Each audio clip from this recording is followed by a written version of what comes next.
বাবা সামান্য এক দিনমজুর, সামর্থ্য নেই ছেলেকে ভালো একটা জ্যাভলিন কিনে দেওয়ার মতো। অথচ এই পরিবারের ছেলে রাজ্য স্তরের জ্যাভলিন থ্রো প্রতিযোগিতায় চ্যাম্পিয়ন হয়ে নজর কাড়ল সকলের।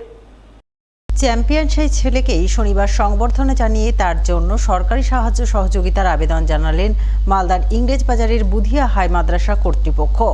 জানা গেছে, সম্প্রতি কলকাতায় রাজ্য স্তরের অ্যাথলেটিক প্রতিযোগিতা হয়। সেই প্রতিযোগিতায় মালদা থেকে প্রতিনিধিত্ব করে মালদার ছেলে তথা বুধিয়া হাই মাদ্রাসার দ্বাদশ শ্রেণীর ছাত্র কাউসার আক্তার।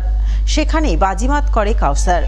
রাজ্য স্তরের প্রতিযোগিতায় জ্যাভলিন থ্রোতে চ্যাম্পিয়নের খেতাব অর্জন করে। তাই শনিবার তাকে পুষ্পস্তবক সহ উপহার সামগ্রী দিয়ে শুভেচ্ছা অভিনন্দন জানান বুধিয়া হাই মাদ্রাসার প্রধান শিক্ষক আজিজুর রহমান সহ অন্যান্যরা। খেলি আর কি, তো আমার এই স্কুলের হেডমাস্টার বা আমার গেম টিচার এখান থেকে আমাকে বলে যে এভাবে খেলে হবে, পর কিছু করতে পারবি। তো স্টেট থেকে আমি সিলেকশন পেয়েছিলাম, যেটা ভুবনেশ্বর খেলতে গেছিলাম, যেটা জুনিয়র ন্যাশনাল। তো ওখানে আমার নাম আছে 15 নম্বরে। তো স্কুল স্টেট হলো কিছুদিন আগে, তো ওখানে আমি ফার্স্ট হই স্কুল স্টেটে, 69তম স্কুল ন্যাশনাল ইস্টার্ন জোনে খেলেছিস। রাঁচিও গেছিলাম, ইস্টার্ন জোন যেটা, ওখানে 5 নম্বরে ছিলাম, ওটাও একটা ন্যাশনাল। আমি চাই যে একটা স্কুল থেকে হোক বা সরকারের মাধ্যম থেকে হোক, যেন আমাকে কিছু হেল্প করে যেন আমি আরও বড়ো জায়গায় যেতে পারি আর কি। বিদ্যালয়ের আর কি ছাত্র, ক্লাস 12-এর ছাত্র কাউল আক্তার।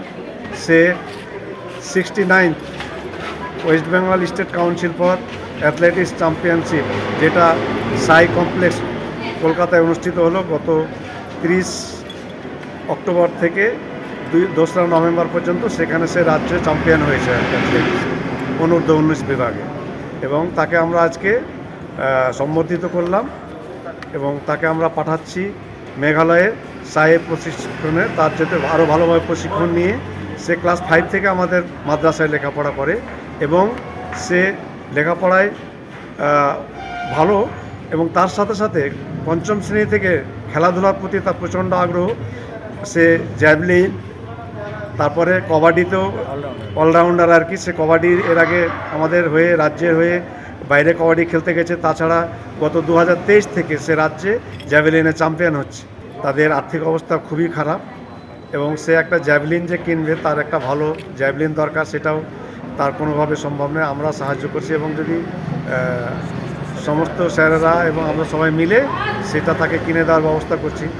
এটা আমাদের যে ফিজিক্যাল এডুকেশন বিভাগ আছে রাজ্যের আর কি, বা আমাদের জেলায়, সেখান থেকে যদি কোনো রকম তার খেলাধুলার প্রতি আর্থিক সাহায্য করে তাকে যন্ত্রপাতি দিয়ে তার যেগুলো প্রয়োজনীয় জিনিস সেগুলো দিলে তার উপকার হতো। তাছাড়া সে আমাদের প্রতিষ্ঠানের, মালদা জেলার এবং রাজ্যের মুখকে উজ্জ্বল করবে আশা করি, এবং সে ভালো কিছু করবে, এটা আমরা আশা করছি। বালুরঘাটের বল্লা কালী মাতার দর্শন অভিলাষী ভক্তদের ভিড় উপচে পড়ল মালদার গাজল স্টেশনে। শনিবার সকাল থেকেই গাজল স্টেশনে দীর্ঘক্ষণ দাঁড়িয়ে থেকে ঠেলাঠেলি হুড়োহুড়ি করে ট্রেনে উঠলেন অসংখ্য ভক্ত। গাজল সহ জেলার বিভিন্ন প্রান্ত থেকে আগত হাজার হাজার ভক্ত ট্রেনে চেপে জয় মা বল্লা জয়ধ্বনি দিয়ে যাত্রা করলেন বালুরঘাটের বল্লা কালী মাতার মন্দিরের উদ্দেশ্যে। কেমন ভিড়? প্রচন্ড ভিড়। কোথা থেকে আসছেন? মালদা থেকে আসছি। প্রতি বছরই যান?